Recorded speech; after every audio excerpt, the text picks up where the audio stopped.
Coaching centre Kotananduru మీ పిల్లల బంగారు భవిష్యత్తుకు భరోసా ఇచ్చే ఏకైక సంస్థ మన ఏవిఎం కోచింగ్ సెంటర్ కోటనందూరు. అతి త్వరలో న్యూ బ్యాచ్లు TET plus DSC, EAMCET, POLYCET, APRJC, Sainik, Navodaya. AVM coaching centre Kotanandur. Kotanandur మండలంలో డ్రోన్ కెమెరాతో నిఘా.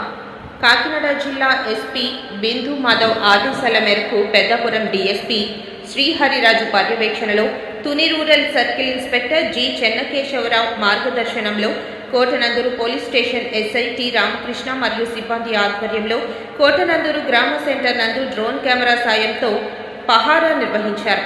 ట్రాఫిక్ నియంత్రణపై పర్యవేక్షణ, బహిరంగ ప్రదేశాల్లో మద్యం సేవించే వ్యక్తులపై నిఘా, కోటనందూరు శివారు ప్రాంతాల్లో అసాంఘిక కార్యకలాపాలు పర్యవేక్షించడానికి డ్రోన్ కెమెరా ఎంతో సహాయపడుతుందని అన్నారు. ముఖ్యంగా విద్యార్థులు స్కూల్ మరియు కాలేజ్కి వెళ్లే సమయాల్లో మరియు విడిచి వచ్చే సమయాల్లో వారి భద్రతను దృష్టిలో ఉంచుకుని ప్రత్యేక నిఘా అమలు చేయబడింది అని ఎస్ఐ రామకృష్ణ తెలియజేశారు. కోటనందూరు పోలీస్ శాఖ ప్రజల సహకారంతో శాంతి భద్రతలు, ట్రాఫిక్ నియంత్రణ మరియు యువత భద్రత కోసం కట్టుబడి పనిచేస్తోంది అని అన్నారు.